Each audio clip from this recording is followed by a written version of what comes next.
লক্ষ্মীপুরের রায়পুরে দিনে দুপুরে ঘটল নৃশংস ঘটনা। বাসায় ঢুকে ছুরিকাঘাতে হত্যা করা হয়েছে মা ও দুই মেয়েকে।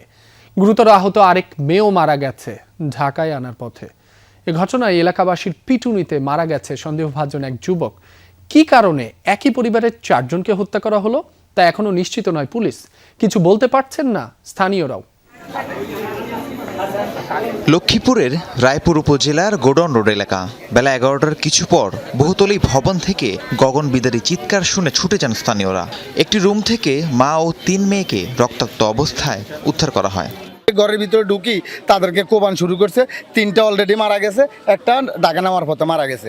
এই আমি শুনছি, আমি আইসা দেখি আমার দোকান থেকে দেখি যে রক্ত মাখা একটা মেয়েকে এইভাবে কুলো করে নিয়ে আসতেছে। তো আমি সেই সাথে সাথে আইসা শুনি কি এখানে আনসারে শুনি যে মারা গেছে।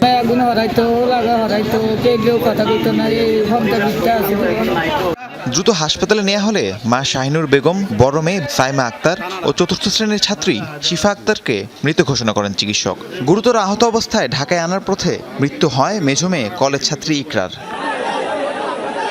মরদেহগুলোয় ছুরিকাঘাতের চিহ্ন রয়েছে। এদিকে যখন রুম থেকে রক্তাক্ত 4 জনকে বের করা হচ্ছিল তখন 2 ভবনের মাঝে কার্নিশে লুকিয়ে থাকা অবস্থায় ফল বিক্রেতা অন্তর মজুমদারকে দেখতে পায় স্থানীয়রা। হত্যার ঘটনায় জড়িত সন্দেহে অন্তরকে গণপিটুনি দেয় বিক্ষুব্ধ জনতা। তাকে উদ্ধার করতে গেলে পুলিশের উপরও চড়াও হয় এলাকাবাসী। এই ছেলেটা এই বছর দেড়েক আসে এই বিল্ডিংয়ের এই চিলে কোঠায় ও ভাড়া থাকতো।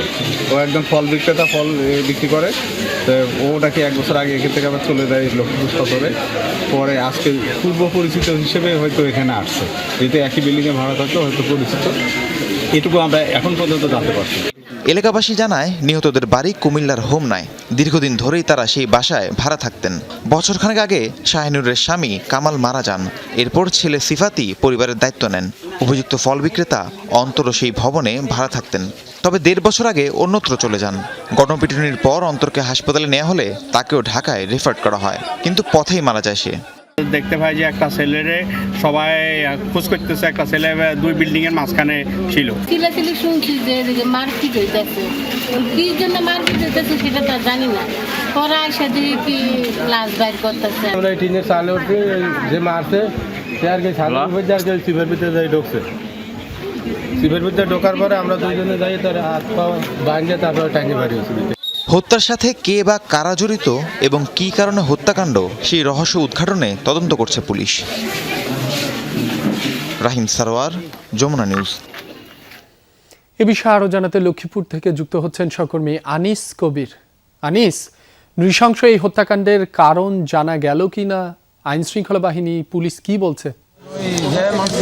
রাব্বি, আসলে কিন্তু যে একটি মর্মান্তিক ঘটনা ঘটেছে লক্ষ্মীপুর জেলা রায়পুর উপজেলায়, যে আসলে কিন্তু এই পৌর শহরে এলাকাতে কিন্তু এটি একই পরিবারের কিন্তু 4 জনকে কুপিয়ে নৃশংসভাবে হত্যা করা হয়েছে এবং যে অভিযুক্ত রয়েছে তাকে কিন্তু গণপিটুনি দিয়ে এলাকাবাসী তাকে হত্যা করা হয়েছে বলে আমরা পুলিশের পক্ষ থেকে জানতে পেরেছি। তবে এই ঘটনা কি কারণে ঘটনাটি ঘটেছে এখন পর্যন্ত পুলিশের পক্ষ থেকে আমরা এখনো নিশ্চিত করতে পারিনি, কারণ এরা যারা এখানে থাকতেন তারা কিন্তু এই বাসাতে কিন্তু আসলে কিন্তু ভাড়া হিসেবে দীর্ঘদিন এখানে থাকা অবস্থা করতেন, কিন্তু তাদের মেন বাড়িটি ছিল কিন্তু কুমিল্লা হোমনা থানায় বলে আমরা জানতে পেরেছি প্রশাসনের পক্ষ থেকে এবং স্থানীয়ভাবে জানতে পেরেছি। আর যিনি অভিযুক্তকে গণপিটুনি দিয়ে মেরে হত্যা করা হয়েছে সে কিন্তু আসলে কিন্তু এখানে স্থানীয় না, সে কিন্তু তার বাড়িতে কিন্তু নোয়াখালী হাতিয়া উপজেলা বলে আমরা সেটিও জানতে পেরেছি। তবে এই ঘটনায় কিন্তু কি কারণে ঘটনা কি হয়েছে এখন পর্যন্ত পুলিশ বা সাধারণ পাবলিক সাধারণ মানুষ যারা রয়েছেন বা এলাকাবাসী যারা রয়েছেন তারা কিন্তু এখন পর্যন্ত নিশ্চিত করে বলতে পারছেন না যে কি কারণে তাদেরকে এই হত্যাকাণ্ড। তবে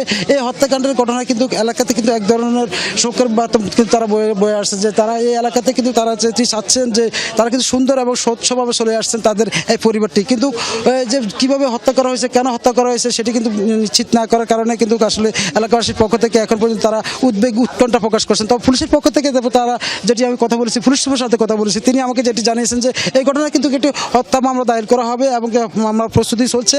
তবে ঘটনাস্থলে কি কারণে তারা হত্যা করেছে, কেন করেছেন তারা কিন্তু সেটি খুঁজে বের করেন। তবে কিছুক্ষণ আগে কিন্তু পুলিশ কিন্তু এখানে রুমের যে গর্বিত হত্যা করেছে সেটিকে কিন্তু তদন্ত করে কিন্তু যেটি দিয়ে হত্যা করা হয়েছে, যে দাও দিয়ে হত্যা করা হয়েছে দেশি, সেটি কিন্তু উদ্ধার করেছেন, কিছু আলামত উদ্ধার করেছেন।